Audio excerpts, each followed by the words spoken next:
Jouer le jeu au 92.9 CFUT. Quelle chanson parfaite pour nous amener à la chronique de forme physique et d'entraînement de Karel Change du Gym du Sud. Bonjour Karel. Salut. Et jouer le jeu, c'est vraiment ça qu'on va faire aujourd'hui parce que l'école est finie, mais nous, on a des examens un petit peu tardifs ici. Oui, c'est le temps du fameux vrai ou faux pour vérifier si vous avez bien suivi les dernières chroniques ou si vous connaissez bien les trucs sur surtout la nutrition dans le fond aujourd'hui, le vrai ou faux. Je vais essayer de battre mon record de la dernière fois, je te laisse aller. OK, fait que le premier, manger du gras essentiel, donc les bons gras, ne fait pas engraisser. Hey, tu commences difficilement. Hey, c'est faux. Je dirais que c'est plus proche d'être vrai. Mais comme n'importe quoi, il y a des nuances. Mais tu sais, des bons gras, là, on parle des gras qui sont essentiels au bon fonctionnement de notre métabolisme. Donc, comme je pourrais en nommer quelques-uns, de l'huile d'olive, de l'huile de coconut, ou même les fameux jaunes d'œufs, les noix, les avocats. Fait que tous ces gras-là, notre corps en a besoin pour bien fonctionner. Fait que c'est dur d'en manger trop pour dire on va engraisser. C'est sûr que si vous buvez une demi-bouteille d'huile d'olive dans la journée, ça contient quand même beaucoup de calories. Les calories, c'est de l'énergie. Mais à la base, le corps humain, c'est pas sa spécialité de stocker les acides gras qu'on consomme, les stocker sous forme de gras. Souvent, on va être plus porté à stocker les glucides qu'on mange de trop sous forme de gras. Fait que la plupart des gens, ils ne seront pas capables de manger assez de gras essentiel, manger 12 avocats dans une journée, puis dire on engraisse à manger des avocats. Fait que je dirais que c'est plus vrai. C'est dur d'engraisser à manger des bons gras. Je donne cette question-là pour aider les gens à avoir un petit peu moins peur de manger des bons gras. On associe souvent justement manger du gras à engraisser. Des fois, mes clients me disent je comprends pas pourquoi j'engraisse, je mange pas gras, je mange sec, je mange jamais de gras, mais ils mangent des glucides là, en fou, puis pas tout le temps les bons glucides. Fait que je dirais que manger des bons gras, ça ne fait pas engraisser. Bonne nouvelle. Oui. Deuxième, les jaunes d'œufs font automatiquement augmenter le mauvais cholestérol. Faux. Exactement. C'est pas vrai parce que le cholestérol, à base, c'est quelque chose qu'on a besoin, donc il faut en consommer. Il y en a dans les jaunes d'œufs, puis notre corps, d'habitude, il sait quoi faire avec. Fait que, des fois, on va en produire moins parce qu'on en consomme plus, puis on a besoin du cholestérol pour fabriquer nos hormones. Une hormone dite stéroïdienne, c'est une hormone qui est faite à partir du cholestérol. Fait que c'est l'ingrédient de base pour fabriquer cette hormone-là. Fait que si on n'en mange pas du tout du cholestérol, même ça va nous nuire. Puis quand on parle de taux de cholestérol, tu sais, souvent on dit ah, moi je fais du cholestérol. On devrait peut-être plus parler du rapport LDL-HDL. C'est toutes des choses qu'on a déjà parlé parce qu'aujourd'hui, c'est comme un refresh, là, c'est une récapitulation des informations qu'on a données. Le LDL, ça serait le mauvais gras. Un truc que je donne pour s'en souvenir, LDL commence par L, moi je dis c'est le gras laid, donc il est moins bon, il va créer de l'inflammation. On ne veut pas qu'il soit dominant dans notre système. Puis tu as le HDL, le bon gras, un bon truc pour s'en souvenir, commence par H, il est hot, c'est du bon gras, donc il est plus anti-inflammatoire, puis notre corps en a besoin en plus grande quantité. Fait que c'est moins grave si on en a plus. Fait que quand on parle d'un rapport LDL, HDL, on veut qu'il soit favorable en fonction qu'on a plus de HDL que de LDL. Donc, on continue avec les fameux gras. Les noix sont une excellente source de protéines. C'est vrai. Si on se fie au guide alimentaire canadien à l'époque, ça fait longtemps que je ne l'ai pas révisé.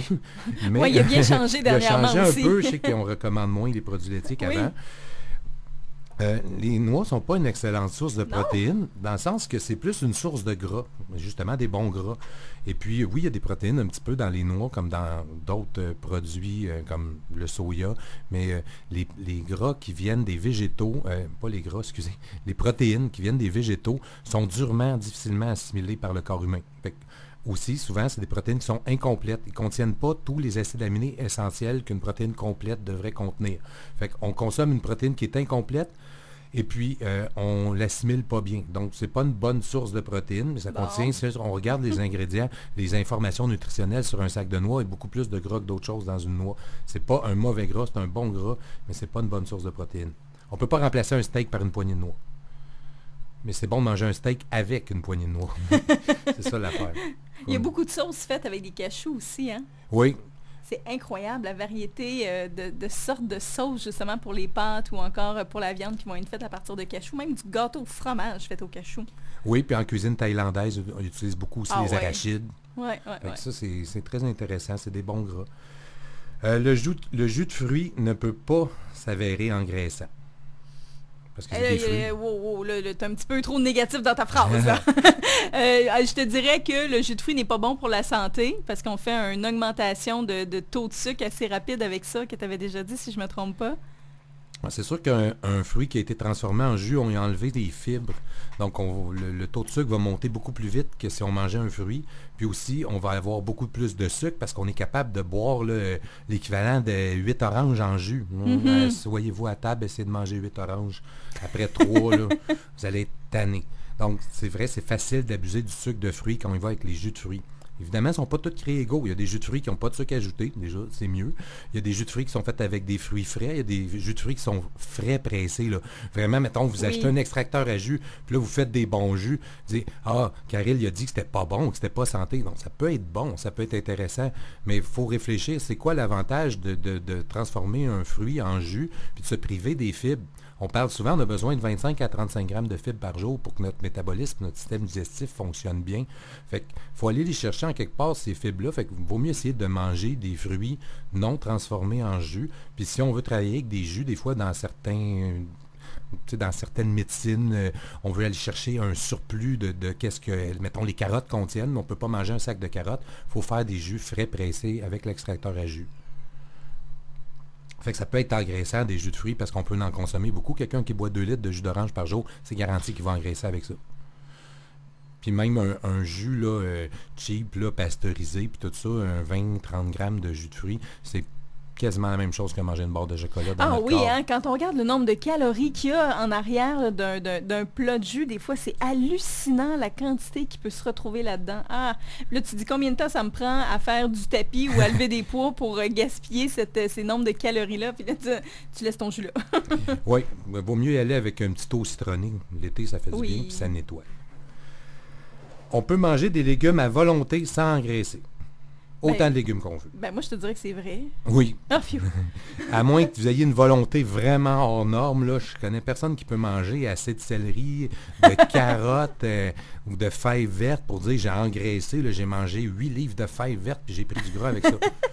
Encore là, justement, les fibres qu'il y a là-dedans vont apporter un effet de satiété, puis ça ne rentre plus. Il n'y a plus de place dans l'estomac. On ne peut pas abuser des légumes. Moi, dans mes plans alimentaires, c'est toujours marqué légumes à volonté. Puis pas juste les légumes verts, toutes les couleurs. Manger varié. Les tomates? C'est bon. Les tomates, c'est un fruit. Oui, c'est vrai, ça pousse dans les arbres. Ça pousse à partir d'une fleur, c'est un fruit. Mais encore là, on a le droit, même dans mes plans alimentaires, une demi-tomate dans une salade. Si c'est ça qui vous fait engraisser, là, on est rendu loin. C'est sûr que dans les fameuses préparations de compétition, on a déjà vu des plans là, qui sont incroyablement restrictifs, mais là, il faut comprendre que la personne essaye d'atteindre un taux de gras qui est pas normal, qui est loin d'être normal. Fait que dans une vie saine et normale, on peut manger plein de fruits et de légumes de toutes les couleurs, à tous les jours, sans engraisser. Mais là, on parle pas de jus de légumes, parce qu'encore une fois, là, ça va dans le sens du jus de tantôt, puis des légumes mélangés avec du sucre. Exact. Puis souvent, les jus dans le commerce sont pasteurisés aussi, donc, tu sais, ils ont été chauffés pour enlever les petits pathogènes qu'ils pourraient avoir dedans. Fait que ça, souvent, ces températures-là vont aussi tuer une partie des vitamines, des minéraux et des enzymes qui font que c'est le fun à digérer, c'est facile à digérer des légumes. Fait que on suggère le plus possible manger au moins la moitié de vos légumes, même crus. Pas toujours faire cuire les légumes, puis quand vous les faites cuire, essayez de moins les faire bouillir, puis essayez d'aller à vapeur, puis faites-les pas cuire jusqu'à temps qu'ils se défassent en boîte. Là. C'est bon de les garder un petit croustillant. Moins vous les faites cuire, plus ils gardent leur propriété. Il faut manger beaucoup de glucides pour avoir de l'énergie. Sinon, on tombe à terre, on est fatigué. Ben ça, juste de la façon que tu le dis, on va dire c'est faux. Ouais, j'ai peut-être donné un petit peu la réponse. J'ai pas pu m'empêcher. Ouais, c'est faux. C'est parce que c'est vrai qu'on peut manquer d'énergie si on ne mange pas assez de glucides, mais c'est par rapport à notre dépense énergétique puis comment on a programmé notre corps à fonctionner. Le corps humain, c'est sa source d'énergie préférée, le glucose, donc les glucides. Fait que oui, normalement, il faut en consommer, mais il faut les mériter. Si vous marchez 2 heures par jour, vous faites de la course, vous faites 2 sports différents dans la semaine, vous allez au gym, vous avez 3 enfants, vous courez après à la journée longue, vous avez un travail physique, vous avez besoin de beaucoup plus de glucides que quelqu'un qui a un travail de bureau, qui est relax, à l'air climatisé toute la journée, puis qu'après ça, il s'en va chez eux, écouter sa série, travailler encore à la maison, puis bon, Si on n'est pas on dépense pas beaucoup d'énergie physique dans la journée, on n'a pas besoin d'autant de glucides pour fonctionner. Quoique le cerveau il utilise beaucoup le glucose aussi pour bien fonctionner. Fait que j'ai remarqué, les gens qui travaillent très fort de la tête ont besoin souvent d'un petit peu plus de glucides, de sucre, des bons sucres, que les gens qui travaillent un peu moins de la tête. Parce que, oui, le cerveau, il en utilise. Mais on peut très bien fonctionner avec beaucoup de protéines puis de bons gras et puis garder les glucides vraiment juste selon notre niveau d'activité physique.